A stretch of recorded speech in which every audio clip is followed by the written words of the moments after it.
Hello everyone, thank you for being here. Today we are group 3 from Adelaide campus. We will be presenting our leadership analysis report. We are 3 members in this group. Along with me, GANSI and Shah Waseef Azam, we choose Mark Zuckerberg as our leader analysis. Moving towards the introduction part. Mark Zuckerberg, who is the co-founder and the CEO of Meta, which was previously known as Facebook. He started it in 2004 as a college student, which begins as a networking site, grew it into a global tech company. Today's Meta's on Instagram, WhatsApp, and oracles, and it's leading into virtual reality at the metaverse. His net worth is around 120 billion, which means he is the one of the wealthiest person in the world. In this presentation, we will be exploring how Zuckerberg's leadership has developed, including his strength, challenges, and the leadership style. Now, talking about the research perspective and the management and leadership. To understand his leadership style, we used where the Jacobs inspired him with the big vision like connecting the world through the internet organization. That is the first part, that is transformational leadership. The second part is the trend theory, where he knows for the confidence and bold decision making. Whereas in the third section, he talks about the contingency theory, where he adapts his style, adapting the situation, especially visible during crisis like Cambridge Analytic. And the final one is the leadership management overlaps. He combines picture visions and with hand and on involvement in the product design. Let's go to the next section, that is growth in the self-awareness. Zuckerberg once was seen as an emotional distance. Now over time he becomes more emotionally aware and collaborative. He opens awareness of how his actions affect others, which helps to build trust. That is adaptability. He adjusts his communication style during tough time, like in contingency hearing, showing the responsibility and the respect. Second one is the participative leadership. Early in his career, Jacobs was more innovative and made most decisions himself alone, but now work with others, values teams input.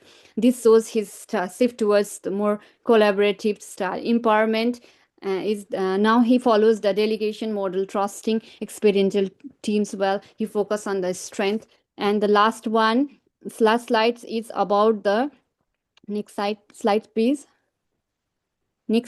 Last one is the emotional intelligences and the leadership mind and heart, where he early in his career Zuckerberg didn't show his emotional connection, but he was focused mainly on the data and production and the growth.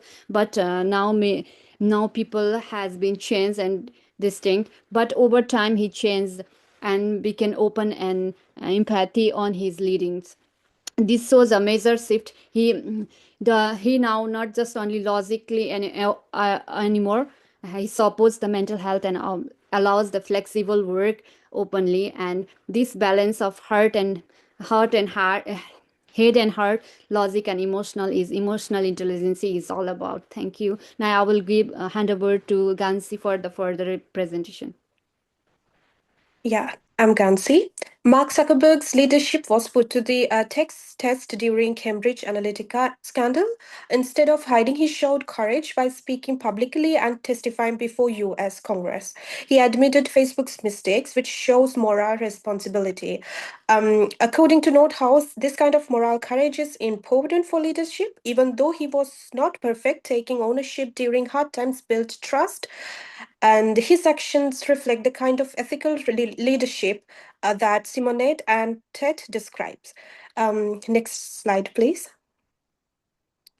Motivation, empowerment, and leadership communication. In this slide, I'm going to talk about Zuckerberg's motivation and how he motivates his team. He motivates his team by creating a culture where they take risks and they can be creative too.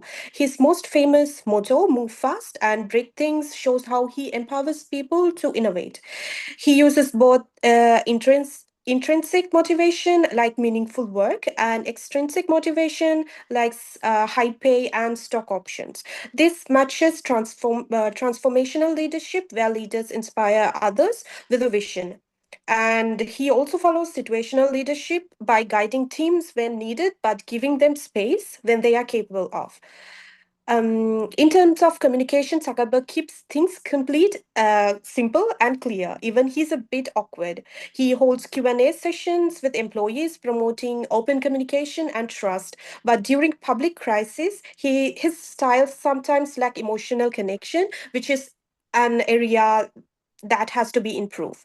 Yeah, next slide, please. Creating and leading teams. Zuckerberg is known for building strong and successful teams. From the early days of Facebook to now, he has always worked with talented people like Sheryl Sandberg. He gives leaders independence but keeps them aligned with Meta's mission. He follows Tuckman's team development model, letting teams go through the stages of forming, storming, norming, and performing. He also creates diverse teams and encourages cross team collaborations on big projects like the metaverse. His leadership has shifted from strict control to a more team based and inclusive style. He believes in building teams based on shared values and missions, not just skills. This approach helps create a strong, innovative, and united work culture. Okay, I'm finished. Right. So, hi, Thank you. I'm Waseef. And let's just make me visible. There we go. So, I will talk to you about Mark Zuckerberg's attempts and success or failure in terms of leading diversity and inclusion. So, Meta has been claiming that they are very focused on openness and equity and inclusion. Have they succeeded? Well, during this report, we found out not really. So, within the US workforce, we found out that only 6% of the workforce were African American, even though in the US, about 14+% people are actually African American. So, not exactly representative there. In the global workforce, only 37% are women, even though half the planet is women. So it should have been closer to 50. So they have not exactly succeeded in terms of equity and inclusion. And what sometimes there have been instances where internal complaints of discrimination has been mishandled. In terms of true inclusion, one would say that proper inclusion would require a sense of psychological safety for the employees in the environment, and there should be people in positions of power who are trying to model that behavior, who are trying to show that they're being inclusive. But most of the actual results in terms of Meta's advances have come from external pressures and not really from within. In terms of their Mark Zuckerberg's attempts at power and influence and change leadership, he has always tried to be the face of Facebook externally, but internally, he has always maintained that control even more strictly. He has done this with his position of authority because he's the founder. He also has controlling shares, and that essentially creates a situation of authority-based vertical leadership, vertical organizational structure, where he's the decision maker. The power is not spread out. There's not a lot of collaborative decision making. He's just the one and all. In terms of transformational leadership, you would find that for a transformational leader, you want them to be approachable, you want them to be motivating, you want them to encourage people to progress further. In terms of that, we've sort of found that he sort of lacks proper engagement with the employee. There's not really a lot of transparent decision making, and there's insufficient support during transitions. So he has what we would call directive leadership in terms of his move fast and break things. And so that worked well in Facebook's early years, but now that the organization matured, it seems to be causing burnout and cultural stress. So what we found about Mark Zuckerberg, he is a visionary leader, he is a bold risk taker, transforming leadership, all of that good stuff.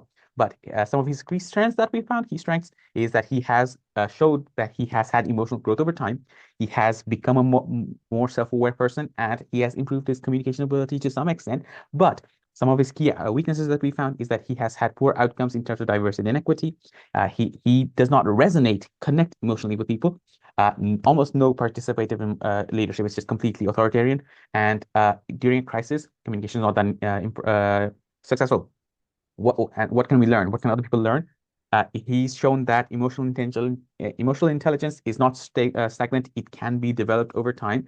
Genuine inclusion requires more than just gestures. And finally, visionary leadership has to come with collaboration and adaptability. And here is a list of our references. For more of it, please check the report. And thank you very much. You. Thank you.